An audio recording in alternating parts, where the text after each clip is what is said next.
When I first saw the listing for the abandoned lake mansion, I thought it was a scam. 8 bedrooms, a private dock, and 6 acres of wooded land, all for less than the price of a small condo downtown.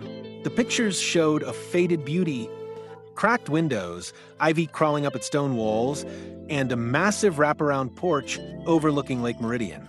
The place looked like something out of a ghost story, and honestly, that's what drew me in.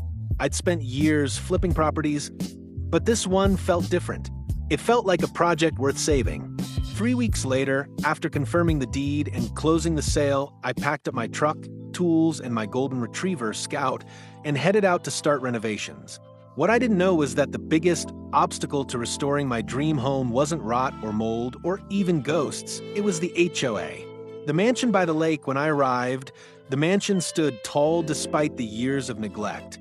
The front gates were rusted but still bore the old iron sign, Wyndham Estates, private property.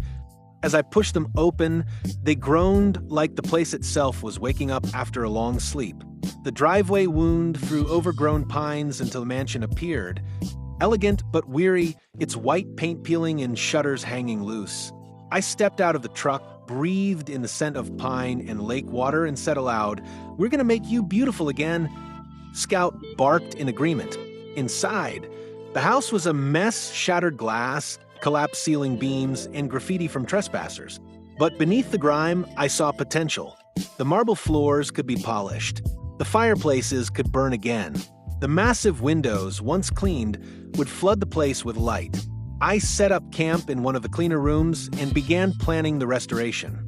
For 2 days, I worked nonstop, clearing debris, hauling wood, patching leaks. On the 3rd morning, as I was setting up scaffolding outside, I heard the distant rumble of engines. When I turned around, I froze. 5 trucks were pulling up the driveway. White pickup trucks with the Wyndham Estates HOA logo stenciled on the doors. "This property is condemned." A woman in her 50s stepped out of the lead truck, clipboard in hand, sunglasses perched like armor on her face. Behind her followed 3 men in orange vests and hard hats, and another guy with a bulldozer. "Can I help you?" I called out, walking toward them. The woman frowned like I was a stain on her carpet. "You can start by getting off this property. It's condemned." I blinked. "Condemned? No, I bought it 3 weeks ago. I own this property." She smirked. "I don't think so. This structure has been declared unsafe by the Wyndham Estates HOA. We have authorization to demolish it today." I almost laughed. "Authorization from who?" "The HOA doesn't own this house, I do." One of the men with a clipboard approached, glancing at the documents in his hand. "Ma'am, the title was transferred recently to a Matthew Hayes." "That's me," I said, pulling out my own copy of the deed. "Here, county registered, paid in full." The woman's smirk faded for just a second. Then it hardened again. "Well, Mr. Hayes, this property still violates multiple HOA codes: unmaintained landscape, unsecured structure, pest infestation. It's a hazard to the neighborhood." I gestured toward the trees. "What neighborhood? The nearest house is half a mile away." She didn't like that. "We're revitalizing Wyndham Estates, and this eyesore has been an issue for years. The board voted for demolition. And I didn't vote for you to touch my land." I shot back. "So, get those bulldozers off my property before I call the sheriff." She crossed her arms. "You'll regret this." The HOA strikes back they left, but I knew it wasn't over. The next day, I found a bright orange notice nailed to the front door: "Notice of violation. Wyndham Estates HOA failure to comply with community standards may result in penalties, liens, or removal of property." A lien? For what? I didn't even owe them anything. Over the next week, I started getting strange visits. First, a tow truck tried to remove my work van, claiming it was illegally parked. Then, someone shut off my water supply from the old community main valve. Another day, I woke up to find someone had dumped garbage bags across the lawn with a note: "Clean up your junkyard." It was harassment, plain and simple. I decided to dig deeper. A trip to the county records office revealed that Wyndham Estates HOA had technically dissolved years ago. Their corporate status had been revoked, which meant they had no legal authority whatsoever. Yet here they were, acting like feudal lords. I gathered all the evidence I could, photos, documents, even security footage from cameras I'd set up. Then I called my lawyer, an old friend from my real estate days.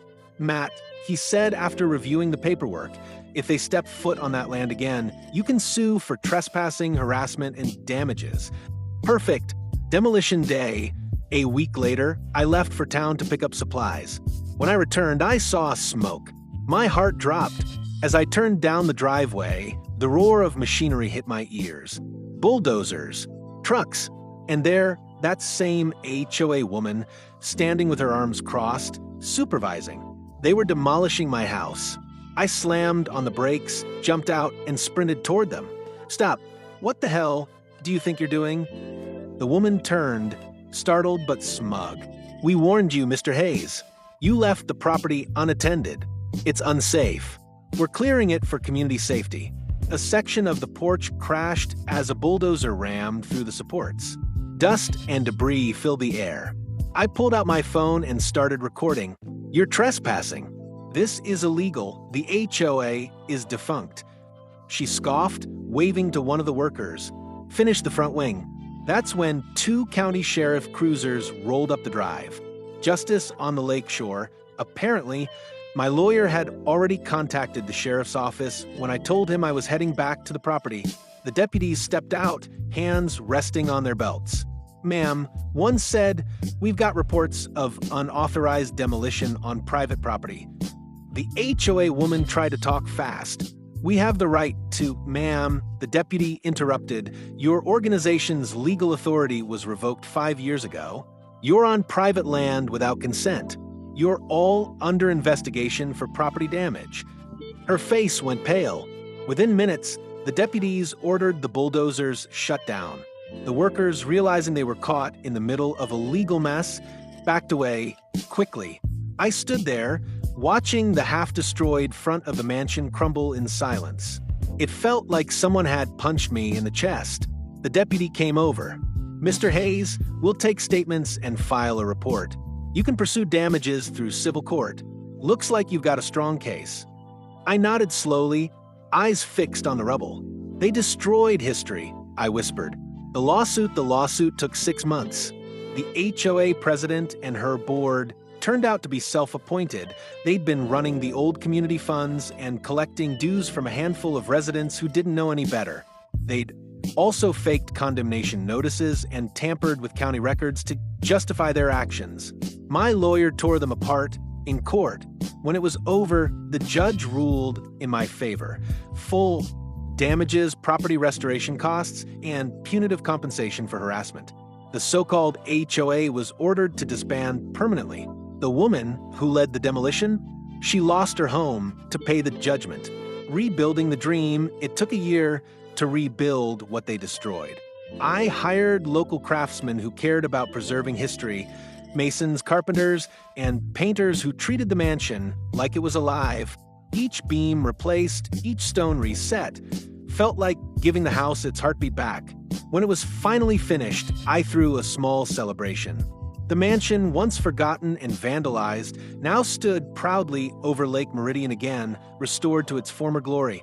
The water shimmered in the evening light, reflecting the porch lanterns as I stood there with Scout by my side. One of the neighbors, an older man who'd lived nearby for decades, raised his glass. Glad someone finally brought her back, he said. She deserved better than that HOA nonsense. I smiled. She's not going anywhere again. And as the moon rose over the lake, I knew he was right. The mansion had survived greed, neglect, and time itself, and now it was home. Moral: sometimes the biggest battles aren't against nature or decay. They're against the people who think they own what's not theirs. But when you stand your ground, even an abandoned dream can rise again.